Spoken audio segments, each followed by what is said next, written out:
up YouTube? Mike here from Techno GI, and this is my first review in the month of October. First or second video in about the last month, but I want to do a real quick review of the iPad Mini 4. So as I just mentioned in my previous video, if you watched that, I did pick this up last week actually. Got rid of the old iPad Air, and I went with this just for the form factor. It's hard to really grasp it on camera, but this thing is just ridiculously light and thin, and it's got a lot of improvements over the predecessor. The iPad Mini 3 was such a letdown. It was basically an iPad Mini 2 with the addition of Touch ID. They didn't upgrade the processor or anything, so it was pretty much the same specs as an iPad 2, so it was very lacking. However, this, they finally updated it. They put an A8 chip in it.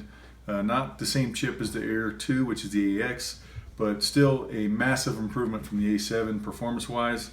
This thing is much snappier. It's essentially, I'll show you the benchmarks here from Geekbench. It's essentially just a little bit slower than the iPad Air 2, but it is faster than the iPad Air 1, and it is leaps and bounds above the previous gen iPad Mini 3. But let's see, so there's the Geekbench scores, if that means anything to you. But really is what I wanted to show you is, you know, here's the Air 2 at 1808, and this was at 1719, so it's just under it, and it's pretty much the same chip as the iPhone 6, exactly the same chip, but it's boosted itself a little bit. So it's a little bit faster than the iPhone 6 Plus, but it's a little bit slower than the iPad Air 2. So you can kind of see how it specs up, or how it compares to some of these other specs. But pretty darn snappy, I've got to say. There's no complaints there. And they also improved the screen. I guess they got rid of some of the gap between it, so it's a very bright, very vibrant screen, and it's probably hard to tell, and you're going to see the light reflections on it, but no complaints whatsoever from the screen. When I put this next to the iPad Air 2, I can't tell a difference at all as far as screen quality is concerned. And just right from the website, I mean, they made this a little bit thinner. It's 18% thinner, so it's 6.1 millimeters, and it only weighs 0.65. So it's less than a pound. So like I said, this is, I mean, truly feels like nothing, and it fits in one hand. And again, I mean, if you want the larger screen, obviously go with the Air. But me, like I said, I wanted this form factor because it fits on my kneeboard. Also, like I said, they put the A8 chip, so this is supposed to be 30% faster, and the graphics are 60% faster. So like I said, this is pretty zippy, no issues gaming or anything. I mean, totally worth the upgrade. Even if you're coming from an iPad Air 3, it is worth the upgrade just for the increased performance and the better screen. And of course, you've still got your Touch ID, which is no change, but again, this thing is night and day performance-wise from the iPad Mini 3. And of course, they did bump up the camera a little bit. It's got the iSight camera, so it's pretty good for FaceTime and all that.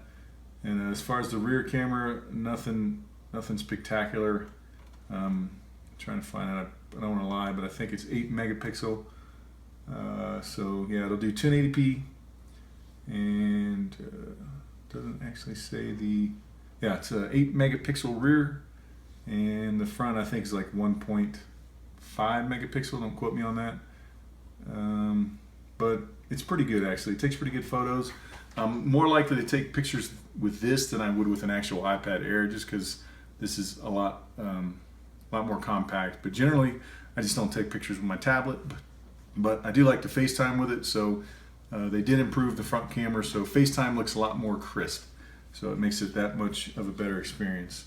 But anyway, they kept the pricing structure the same, and of course it's got, you can get this in 16, 64, or 128 gigabyte.